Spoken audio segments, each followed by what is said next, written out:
Slow push through fogged pines, faint engine rumble. A tiger silhouette emerging. Cut to a pencil tapping a spiral notebook. 3, 6, 8. Then hard cut to a single muzzle flash. He wasn't supposed to fire. No confirmation, no backup. One M10 in a snow-choked cut, staring down a tiger and a dozen vehicles in single file. When the radio fell silent, a Kansas farm kid used geometry to snap a German column like a brittle twig by hitting the 3rd, the 6th, and the 8th vehicle. Not the front, the collapse. Let's explore this with WW2 History Visual, the tactic that turned one gun into a ghost battery. Snow knifed sideways through the trees and hissed when it hit the M10's cold steel. The forest road below was a narrow scar cut into the Ardennes, steep banks on both sides, branches knitting overhead like ribs. Somewhere down there, engines idled behind the fog, their vibrations crawling up through the frozen ground. Inside the tank destroyer, 5 men shared the same thin air, oil, cordite, grease breath. And at the gunner's scope, a Kansas farm kid named Roy Harper counted seconds under his breath. The order was simple, and in this sector it might as well have been sacred. Nobody fires without confirmation from command. Friendly fire had already killed men in the mist. German infiltrators were prowling in American coats and boots. Passwords ticked over twice a day, and radio nets were a snowstorm of half-words and static. If you weren't sure, you held. You waited. Before we go any further, comment where in the world you're watching from. And make sure to subscribe, because tomorrow's story is one you don't want to miss. But waiting can be a trap of its own. Up the valley, a supply corridor fed the garrison at Bastion, a ringed American strongpoint clinging to its last reliable road. If that artery clotted, if the crossroads at Neuville fell, the lifeline snapped and the siege tightened. That was the math. And Roy Harper was a man who trusted math more than luck, more than bravado, sometimes even more than orders that didn't fit the ground he could see through his glass.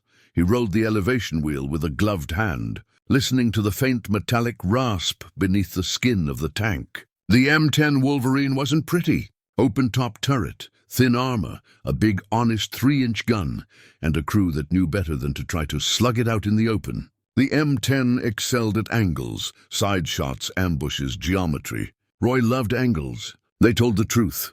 On a crate lid beside his seat lay a spiral notebook gone soft at the corners. Graphite marks marched like fence lines across the pages, turret traverse times, silhouettes, known weak spots, little boxes drawn where rounds had gone in and where flames had come out. The crew ribbed him for it, the quiet clock, because he timed everything. How long to rotate from one notch in the camo net to the next? How many seconds before fog swallowed a muzzle flash? How far sound carried in the hollows? He wasn't chatty, but when he spoke it was usually numbers. Sergeant Evan Langley, the commander, hunched under the lip of the open turret and watched the ridgeline across the road. Password changes at 1400, he told the crew at dawn. No green light, no shot. We're not giving away this position for a ghost. His tone hadn't been harsh, just the steadiness of a man who'd seen a patrol wiped out by the wrong decision. Rules mattered because men lived inside them.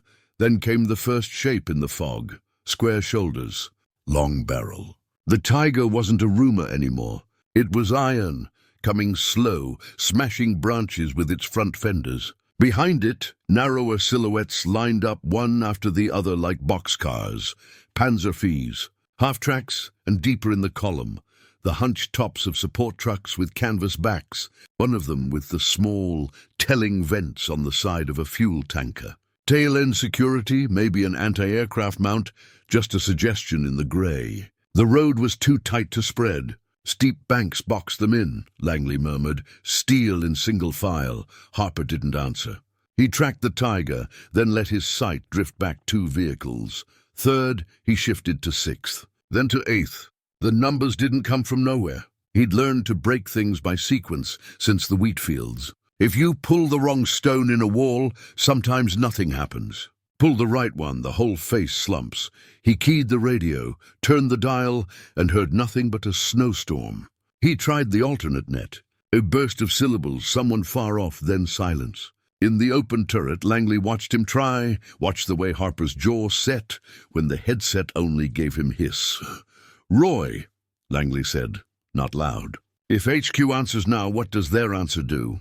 Roy's eye never left the periscope. "By the time it comes, the window's gone. Copy." That was all. No dramatic speech, no shake of the head. Just a small permission inside a rule that had cracked under the weight of the situation. Mission-type command wasn't an excuse. It was a responsibility, and the responsibility now sat in the cradle of Roy's shoulder, and in the weight of the shell, the loader was sliding into the open breach. The fog shifted. The Tiger's driver tapped his left track to correct angle. A Panzer's commander popped up to scan, chin silvered with frost. Farther back, canvas flapped on a truck. Tempo demanded fuel. They'd brought it close. Spacing had collapsed somewhere miles behind them. The roads were jammed. Everything about the column made sense on a map, and almost none of it made sense on this strip of dirt. Harper breathed out once, slow. The hand on the elevation wheel stopped. He nudged the traverse, a degree at a time, to lay the sight on the third vehicle where side armor met road-wet mudguards. "Up," whispered the loader. "On," said Roy. "Hold," said Langley. And then, "Your call." The crosshair barely trembled. The quiet clock reached 0. He pressed the trigger. The first time Roy Harper measured a horizon, he was 12 and didn't know the word for what he was doing. The county was as flat as a plate turned upside down, wheat an ocean that changed color with the wind, barns square-shouldered as the tanks he'd later meet in fog. His father ran a small engine shop with a paint-peeled sign that said Harper and Son, long before Roy was tall enough to reach the bench vise. In the summers, he learned to listen with his fingers, carburetor float stuck, governor spring stretched, timing off by a hair. In the winters, he learned that wind could peel paint from a door and that steel remembers cold like a grudge. His mother taught 7th grade math, the kind that turns silence into patterns. Roy loved the way a problem could be tamed by drawing lines. He'd take a stick out to the yard, jam it upright, and watch the shadow crawl. By the length of that dark needle, he could tell when to go home for dinner, and later, how far the silo stood from the cottonwood. He thought of the world as a set of angles that could be respected or ignored. Ignored angles usually had a bill attached. When he enlisted, it wasn't because he wanted to be a hero. He wanted school, a way to turn grease and graph paper into a life. 1942 had other plans. The army taught him to strip a gun, to call a range, to trust a simple machine over a complicated promise. The M10 would fit him later, like a tool he'd grown up with. Nothing fancy, honest about what it could and couldn't do. It wouldn't save you from a tiger from the front. It would reward you for understanding where to stand and when to move. Normandy rewired him. Hedgerows turned combat into blind math. Noise without pictures. One afternoon near a lane choked with thorn, a half-track in front of him took a shell so close he could feel the heat suck air from his lungs. His friend Murray, always grinning, always with a hand-rolled cigarette stuck to his lip, was there, and then he wasn't. On another day, Roy heard a mine before he felt it. The world jumped sideways and came back in a shower of dirt, and someone named Delgado screamed and kept screaming. In the quiet after, he found that fear didn't leave. It became precision. He stopped believing in luck. He stopped believing in safe distances. He filled a spiral notebook. He began sketching every German vehicle he saw, first bad drawings, then better ones. He'd marked the places where crews stacked ammunition, where side plates thinned, the awkward angle a turret had to swing through to find a gun laid 5 degrees off-center. He timed things. How long a good loader needed before yelling up. How long a tiger took to traverse 90 degrees, assuming a driver who wasn't helping. How long fog took to swallow a muzzle flash in a low pocket between 2 banks. The crew noticed. They nicknamed him the Quiet Clock, not because he talked about time, but because he was time. Counting under his breath in tense places, syncing his breathing to the traverse gear's whine. He didn't correct them when they joked. He didn't correct anyone. He just kept writing, drawing, measuring. trusting that there would come a day when the right number at the right instant might be the difference between a man getting to see Kansas again and a man becoming a blackened shape at the base of a hedgerow. He kept also a different kind of tally, one he didn't say out loud, moments when orders fit and moments when they didn't.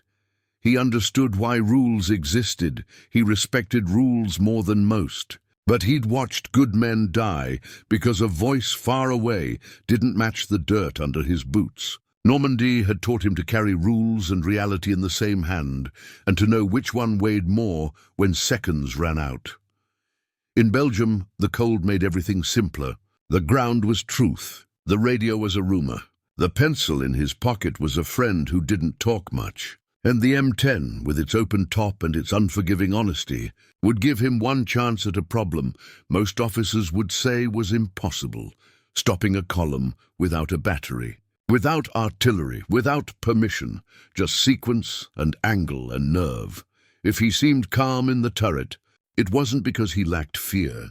Fear was the current under the ice. Calm was his way of walking across without punching through. When he looked at a tiger in fog, he didn't see a monster. He saw a clock with hands that moved a certain way at a certain speed. He saw the window when that monster had to show him its ribs. Back home, his father used to say there were two kinds of bolts: the ones that came free with a patient touch, and the ones you had to heat until the rust gave up. War felt like that. Some problems yielded to patience. Some required heat. He hadn't yet decided which kind of problem the road at Neuville would be. He only knew the angle was bad for the men in single file, and good for a man who knew how to take the third stone from the wall and let gravity do the rest.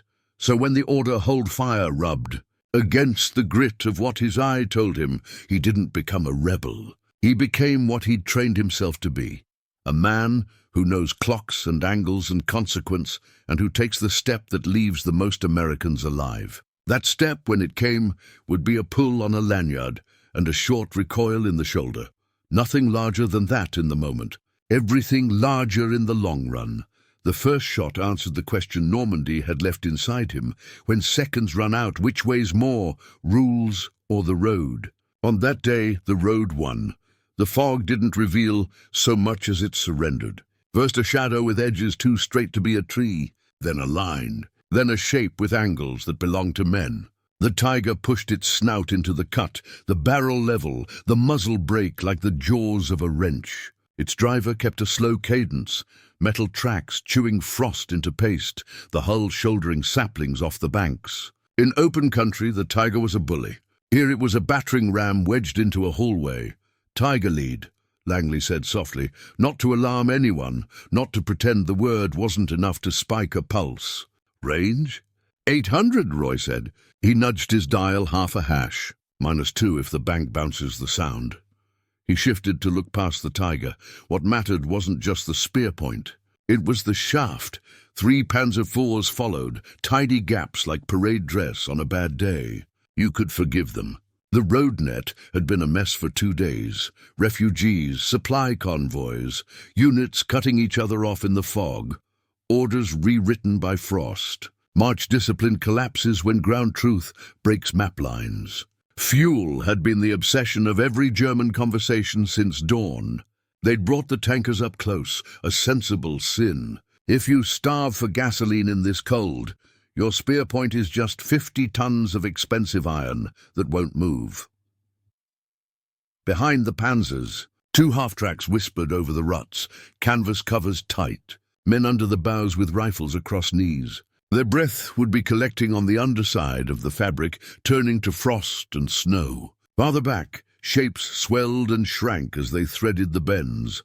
Support trucks, one with the telltale vents cut into the flank. 8th in the line, if Roy had counted right, was the tank with fire inside it waiting to happen. Fuel is life when you plan to sprint. It's also a lantern when a round finds it. Tail security looked like a verbal wind, the boxy turret of a quad 20mm mount perched on a Panzer IV chassis. Smart to bring it. In a world where jarbos could appear and rake a column to bones, a flak box was a comfort. In woods, though, most comforts changed shape. The verbal wind would have a hard time elevating through branches. It would be better at making men duck than at swatting angels. It would be good at making a noise that sounded like a saw. Roy gave a clipped spot report, the crew repeating it back in the habit that turned panic into procedure. The driver kept his bootlight, engine at a purr. The loader checked the next shell by feel. The assistant driver lined up the backup notch, through which they could scoot if German optics got lucky, and strafed the last muzzle flash. Langley tracked sectors with his binoculars, the eye cups rimmed with frost, eyebrows glittering. What the column didn't have was space. The banks weren't gentle.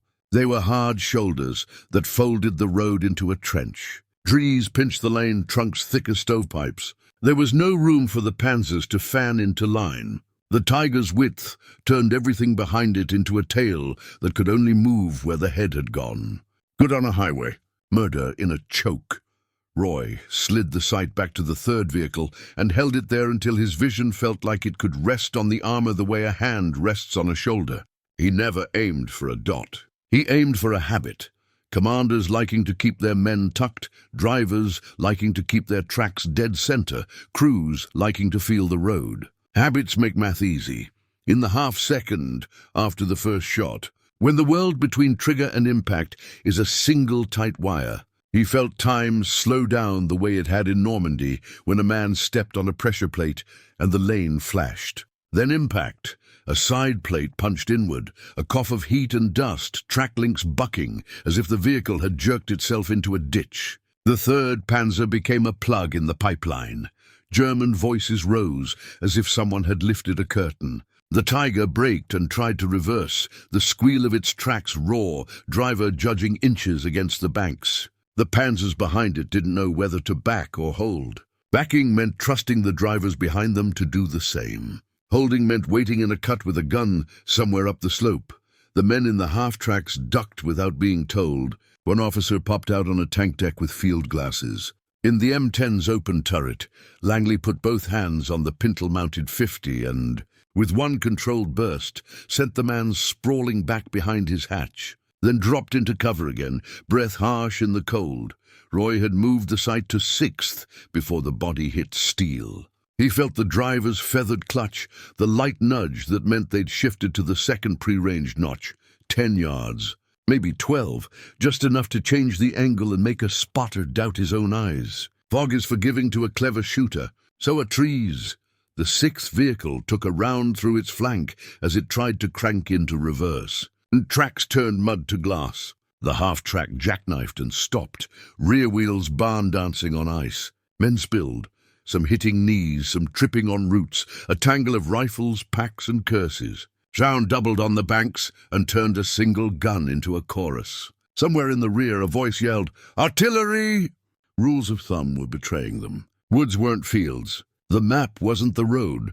Roy glanced once to 8th. The tanker's canvas bounced. The vents on its side flashed when the fog thinned. He felt nothing heroic, only the next step of a problem whose steps had been labeled long ago in a spiral notebook. He laid the crosshair where the tank's belly sat low in the ruts, breathed out, and set the third stone loose. The pressure wave hit their faces like hands clapping. Snow leapt off branches in sheets. Fire didn't blossom as a movie flower. It rolled like a wall. Heat painted the trunks orange and black, then pushed under the trucks and crawled up through canvas. For a moment the road was a furnace in a tunnel. The Tiger no longer a bully, but a man in a coat, suddenly aware he'd buttoned himself inside someone else's house, and the kitchen was on fire. A single gun had made itself many by using a road like a vice. The column tried to become anything other than a line. The woods said no. Rules feel strongest when you can hear the voice that wrote them. That morning the radio might as well have been a seashell. Roy spun the dial and got snow. He toggled the net and got someone breathing a syllable that could have been a coordinate or just a man swallowing. He keyed again, sent the contact report he'd trained to send, waited, and heard the hiss of the world ignoring him. If you believed in rules as religion, this was the moment to freeze. If you believed in rules as tools, this was the moment to measure them against the wood and steel right in front of you. Langley believed in tools. He took the headset, tried for himself, and returned it to Roy without comment. He didn't say do it. He didn't say don't. He said the thing a good commander says when the ground and the order collide. Your call, Harper. I'm not seeing a safer one. Roy wasn't reckless. Reckless men don't keep notebooks. He kept seeing Normandy, the friends swallowed by heat, the mind's jump, the way those memories had stripped away anything ornamental from his choices. Wait and trust the Tiger to back a column through a fire in a trenched road, or act and try to turn the trench into a trap. The rule about waiting existed because friendly fire and misidentification were killing Americans in the fog.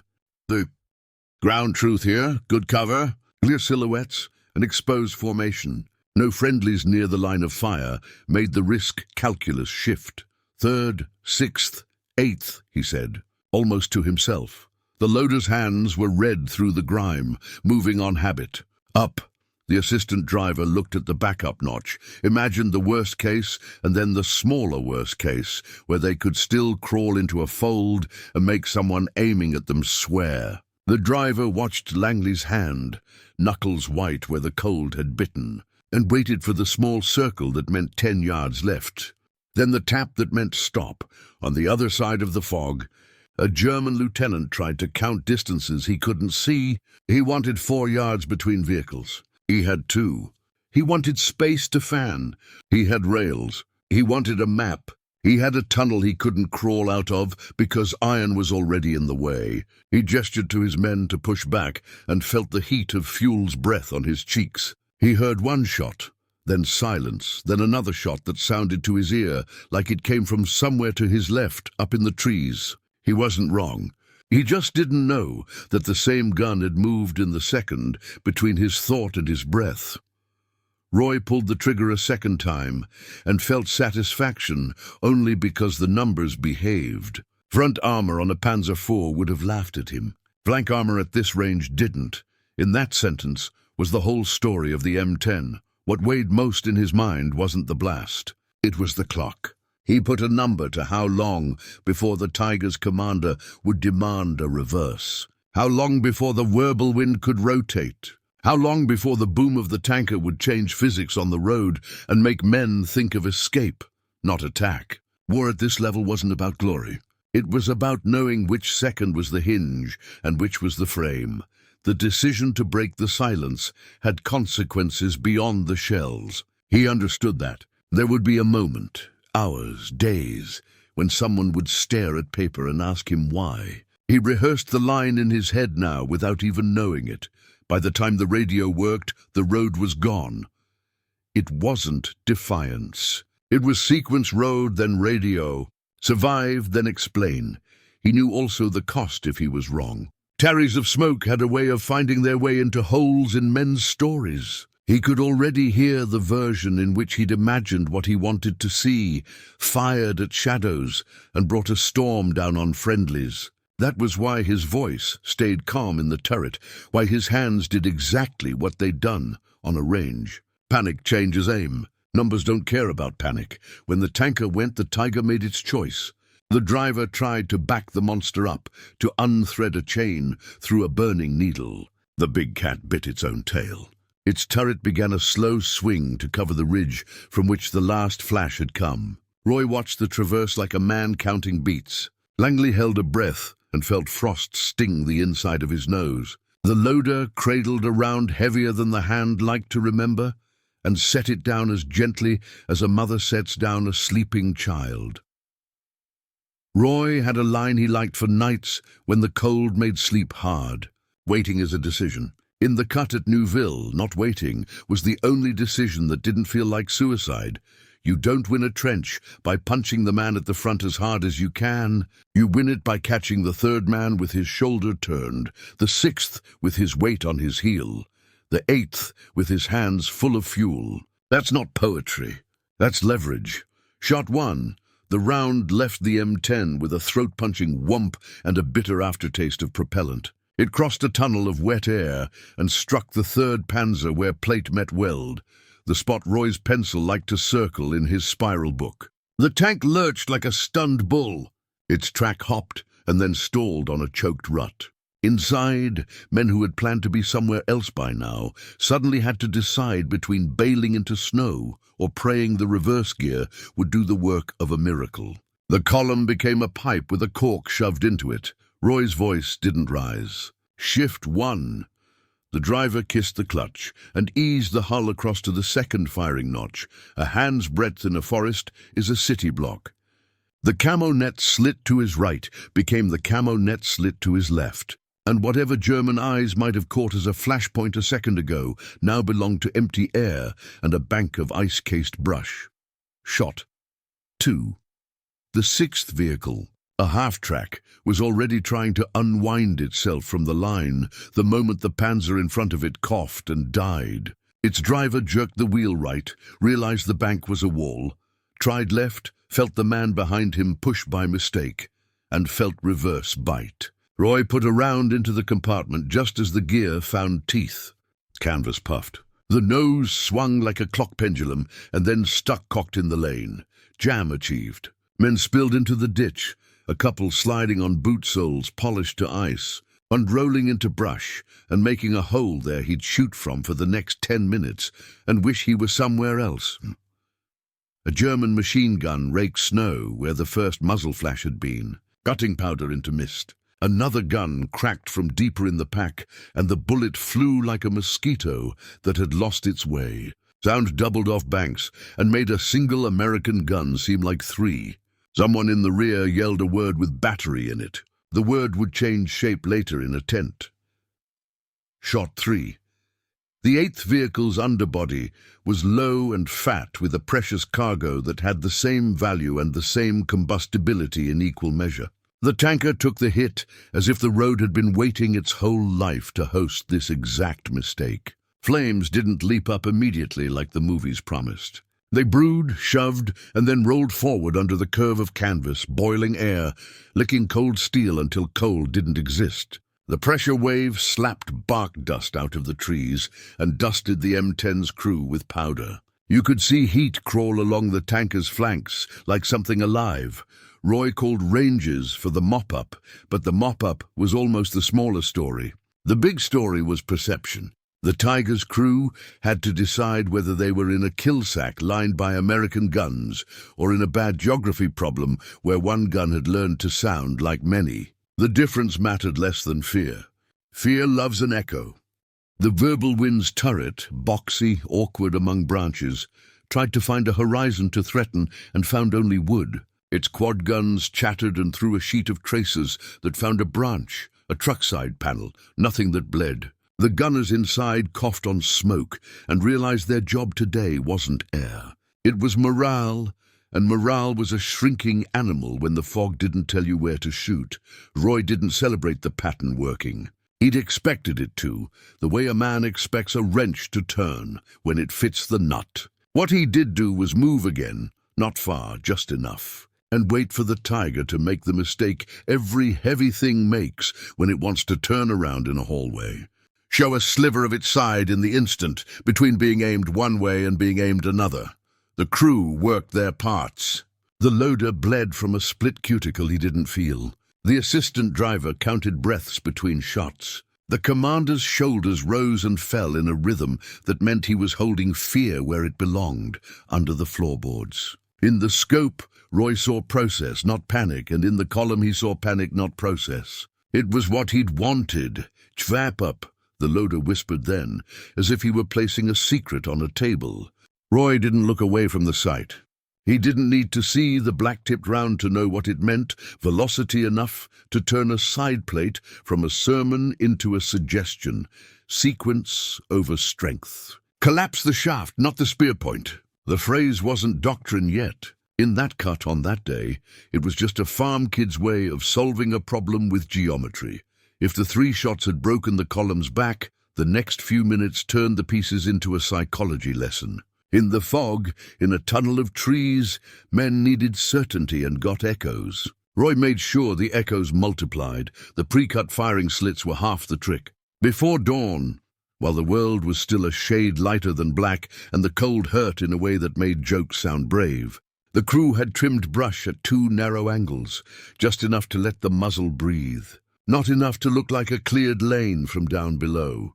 Each slit was pre-ranged with a chalk mark on a stump and a note in Roy's book. Between them was an easing path for the driver, no rock to bang the suspension, no branch to telegraph the move. After every 2 rounds, Roy would nod, the driver would feather the clutch, and the whole machine would slide a handful of yards to become a new ghost.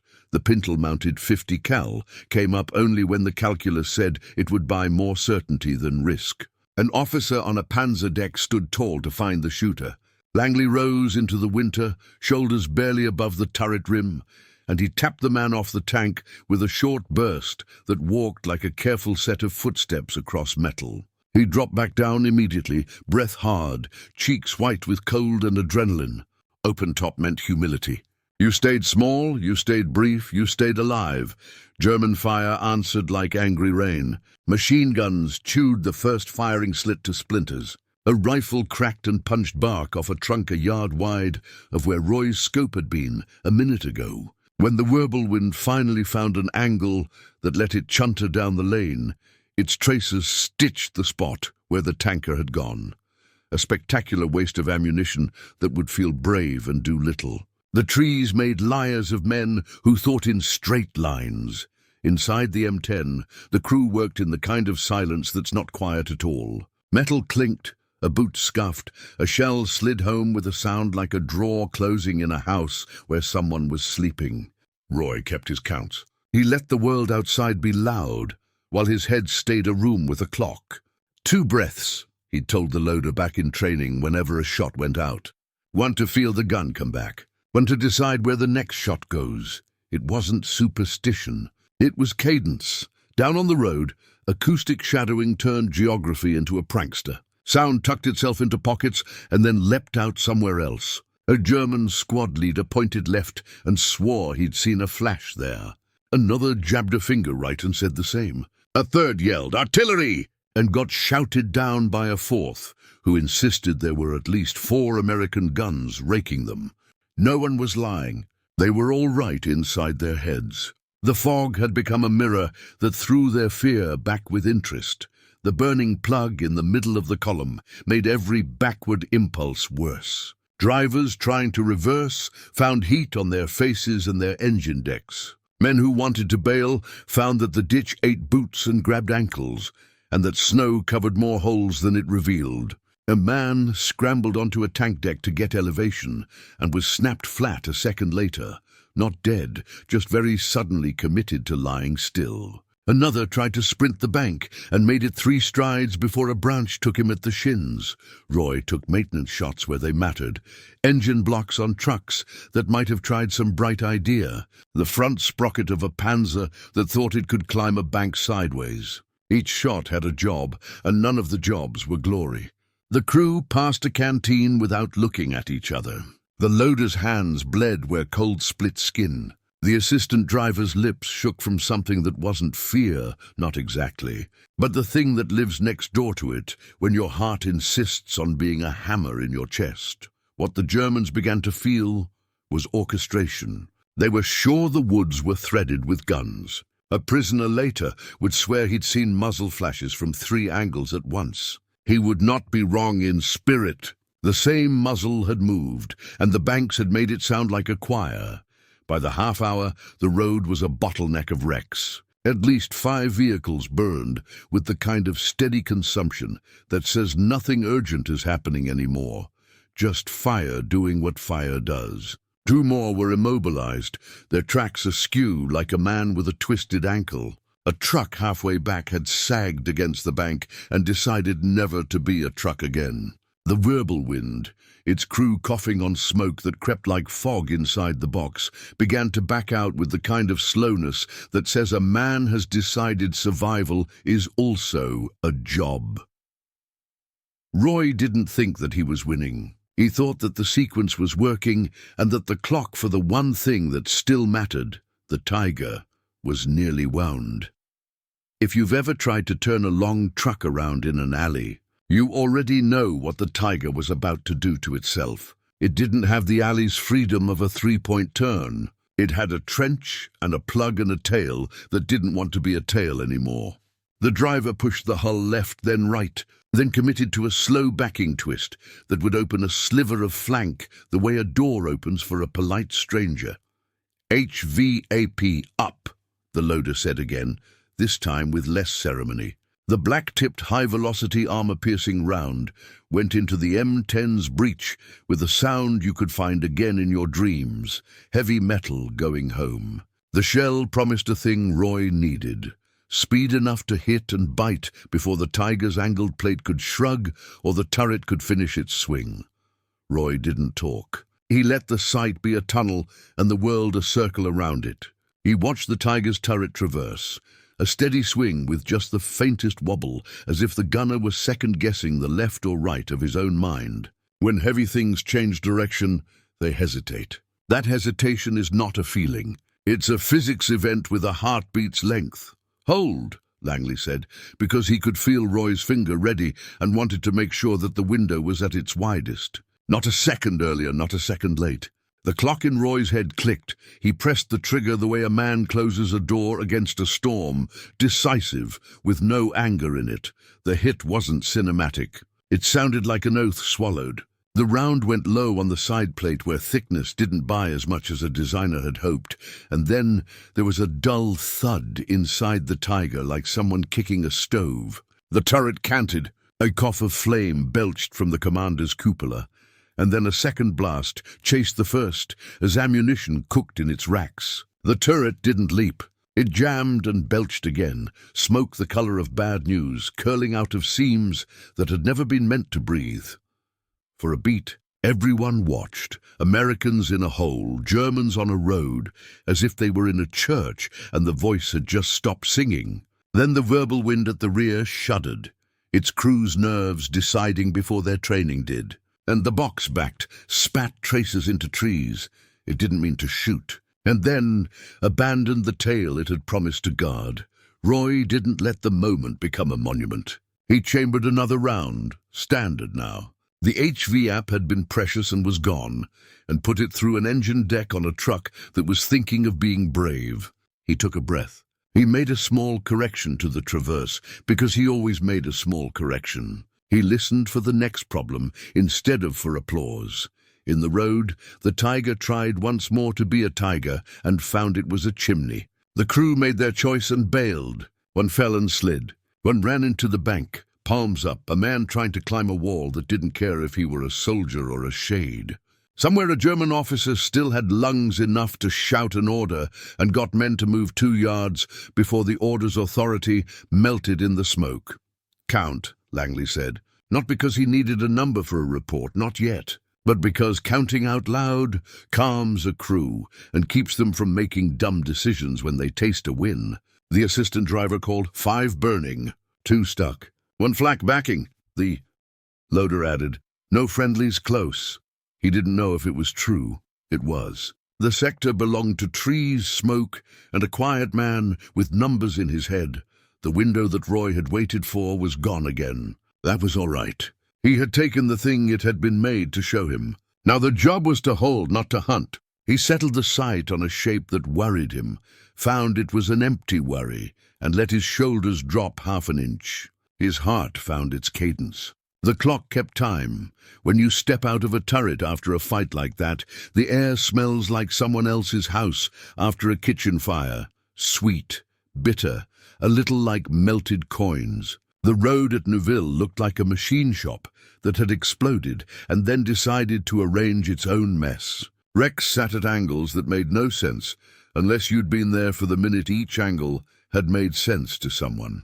Trucks tilted into banks. Tracks twisted sideways like a broken ankle. Metal glowed under frost. The silence wasn't quiet. It was a noise you hear with your teeth.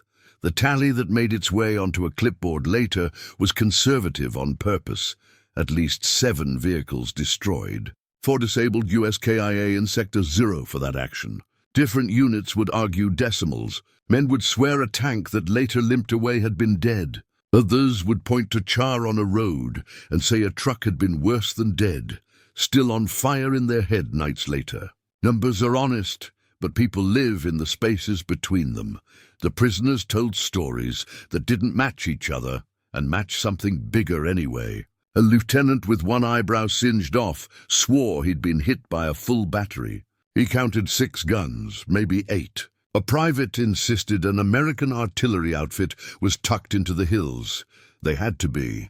Nothing else sounded like that. A gunner, young enough that his face looked round even under ash, said he'd seen muzzle flashes from 3 angles at once. He cried when he said it, not from shame, just because his body had more memories than his words did. In the mess tent that night, a captain wrote Geister Battery in the margin of a report as a joke he didn't feel like laughing at, and then scratched it out because jokes have a way of becoming truths that are hard to kill. No one put the word in an official line. Men said it out loud for a week because they needed a name that made more sense than "one gun did that." The inquiry that followed felt colder than the road had. Paper doesn't care about breath. Roy filed a report that read like a diagram: ranges, bearings, sequence.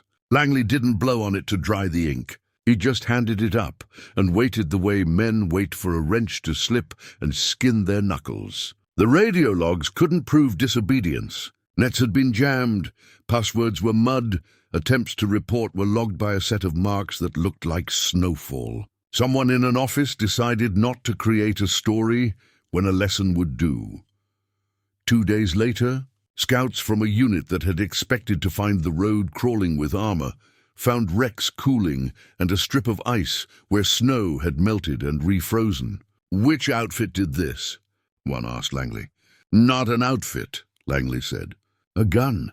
News travels faster than orders when the news is tidy and satisfying." Mess tents carried a version where Roy had killed 10 tanks with 5 shots and bounced 1 like a pool trick. Roy didn't correct them because he didn't eat with strangers and because the truth would breathe better when it wasn't competing with campfire numbers. Weeks later, at Fort Sill, an instructor put a sanitized diagram on a lectern for a class of lieutenants. The case was labeled "Selective Interdiction of Armored Columns, Forest Road." No names, no unit numbers. A chalk sketch of a road with vehicles numbered 1 through 12. A box where a fuel truck used to be, arrows where shots had been. A note that said 368, induced choke. A major traced the arrows with his baton and said a sentence that had the bark of a manual and the rhythm of something someone had learned in a bad place. "Don't aim for the spear point. Collapse the shaft." That sentence would echo in rooms where men learned war in peacetime. It would never be a headline. It would be a habit, and habits save more men than headlines ever do. Back in Belgium, a sergeant named Langley found his gunner cleaning the breach with the care of a man brushing a child's hair. "Harper," he said, because he needed to break a silence that had gotten too respectful to be useful, "I was ready to report you." Roy looked up. Langley added, "Next time, give me 5 seconds to catch up to your math." Roy nodded like a man agreeing to pick up milk on the way home. He didn't think of the word hero. He thought of angles and timing and a road that still fed Bastion because a number had beaten a rule just once and on purpose. The corridor didn't look like victory on a map. It looked like a thin blue line that a pencil could smudge away. After Neuville, it held. Trucks nosed past black hulks that had been tanks and half-tracks yesterday and were now shapes the snow learned to recognize. Convoys drove with their lights hooded and their drivers older in the face by a year an hour. Men in the surrounded town listened for engines and heard them and did the math in their heads. Bullets in, calories in, hope in. The inquiry, when it came, had the skin of a reprimand and the bones of something else. A colonel asked the question he had to ask. "Did you fire without orders?" Roy thought about telling a long story about nets and fog and almosts, then told the short one. By the time the radio worked, it would have been too late. The colonel didn't smile. He didn't frown. He wrote something that might have been a word and might have been a line and closed the folder. Rules didn't change. They don't often. What changed was the permission buried under them. The understanding that initiative under degraded communications isn't a maverick's pose. It's mission discipline with the safety off. Langley didn't pin a medal on anyone. He didn't have one to pin, and if he had, the paper that travels with medals would have needed a story that admitted more than the war felt like admitting that month. Instead, someone in a room with a chalkboard asked Roy to draw what he'd done. He did. He sketched a road and a set of rectangles, and put a 3 beside a box, and then a 6, and then an 8, and drew a set of arrows that told a story without adjectives. He wrote "induced choke" in the margin, a phrase that had wandered in from an engine shop in Kansas and found a home in a field manual it would never be credited in. A captain in a different room turned that scribble into a slide for a lecture, and men in clean uniforms learned the math of someone else's dirty day. You could say that's small. You'd be wrong. Armies move on habits. If a habit says always hit the lead tank, that's what a sergeant does at a crossroads on a day he didn't plan. If a habit says sequence over strength, then once in a while a man like Roy will count 3 to 6 to 8 under his breath and keep a road open the way a mechanic keeps a crankcase from seizing. A drop of oil at the right second in the right place, after the bulge sagged and straightened, after the weather relented and the front line stopped being a rumor and became a line again. Roy went home the way men do when trains and tides let them. Dodge Ridge, Kansas had the same smell it had always had: dust, diesel, bread. He married Helen from the next town over. They bought a house with a yard and a cat that minded no one. He put a sign over a door that said "Harper Repair" and meant it. Engines came in sick and left well. Wheat grew. Weather did what weather does. On Sundays, he'd take his boy into the yard with a stick and show him how a shadow moves and what it means. This long, this late. He didn't call it trigonometry. He called it common sense. The spiral notebook lived in a drawer. When a cousin asked to see the famous diagrams, Roy laughed and said there's nothing famous about boxes and arrows. He wasn't being coy. He believed it. Fame is a city thing. Roads are country. He cared about roads. Sometimes a man from the war would stop by and they'd stand under the awning while a shower moved across the street and talk about nothing. In the particular way men talk about everything when it doesn't have a name they like to use. They'd say Bastion or Neuville if they had to, and then say and let that be enough. Once a historian came to the shop with a folder full of copies and the careful politeness of a man who knew he was asking to touch something fragile. He told Roy that a case had shown up in artillery school with angles that looked a lot like a thing Roy had done. Roy said he was glad if it made someone think twice where the map and the ground argue. He didn't say proud. Pride draws attention, and he'd spent a long time in a world where attention got you killed. What stayed with him wasn't the tiger or the whirlwind or the way snow behaves when heat picks it up and throws it like dust. It was the clock. In his head, he could still feel the second between the first and second shots, the way the road seemed to hold its breath and then exhale flame. He remembered the pressure of the HVAP round in the breech and the way a turret cants when something inside it goes wrong, the small tilt that's more final than an explosion. He remembered Langley's voice, "Your call." He remembered answering in the only language he trusted, angle and time. He didn't think he'd broken rules. He thought he'd stepped past them long enough to keep a promise to men he'd never meet, drivers bringing rations under a tarp, medics with kits in their laps, paratroopers who hadn't slept. He'd had one job the way you sometimes do in life, when nobody writes it down for you, but it's still there. Make sure a road stays a road and not a story about a road. The people who rode that corridor couldn't see him in his hole. The men who ate from cans that came over it didn't know he'd taken the 3rd before the 1st and the 6th before the 4th. That's all right. Roads don't need statues. They need to hold. Years later, he'd stand with his son at the fence line and show him how the sun makes a better clock than a wristwatch if you're patient. When orders fall silent, he'd say without saying war, you still have to know what to do. The boy would squint, nod, and aim the stick at the ground like a rifle and turn it until the shadow reached a mark they'd scratched into the dirt. There are histories that live in books, and there are histories that live in habits. The thing Roy did at Neuville went to the second kind. If the lieutenant 20 years later told his platoon to collapse the shaft when the map lied and the ground told the truth, that was Roy's ribbon. He didn't win the war. He kept a road open. In war, sometimes that's everything. Wars are remembered in medals and maps, but they're won in habits, those repeatable choices soldiers reach for when the clock is louder than the radio. This story spotlights one habit worth carrying beyond the battlefield: sequence over strength. Rather than hammer the obvious target, Roy Harper solves the problem like an engineer. Remove the right stones, and the wall falls on its own.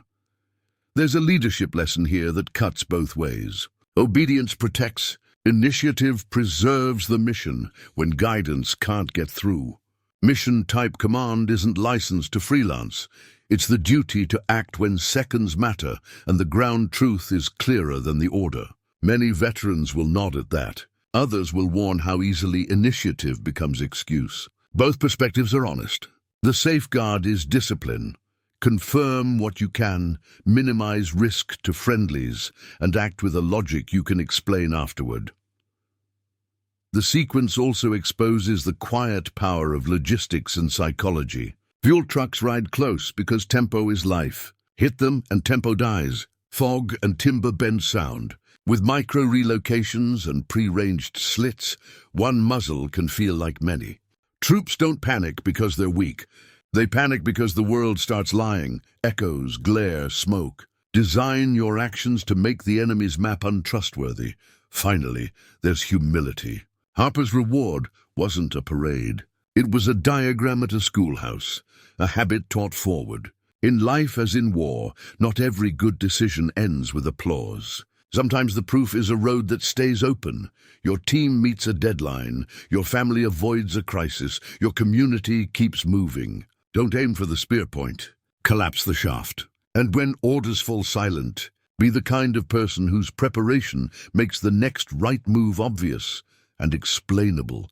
If this tactic gripped you, the idea that sequence beats brute force, help us keep telling stories like this. Like the video so the algorithm knows it's worth pushing. Subscribe and ring the bell so you don't miss our next deep dive. And share this with someone who loves WW2, not just for the hardware, but for the hard thinking. Now it's your turn. Drop a comment. Was Harper right to step past the ROE when the radio failed, or should he have held? If you were in command, what safeguards would you demand to keep initiative from becoming recklessness? Tactically, would you change the 3 to 6-8 order on a different road? Why? What's another WW2 moment where logistics or geometry mattered more than raw firepower? We read every comment and often build future episodes from your insights. Next up on WW2 History Visual, the weather gamble before D-Day. How a 24-hour forecast moved the largest armada in history.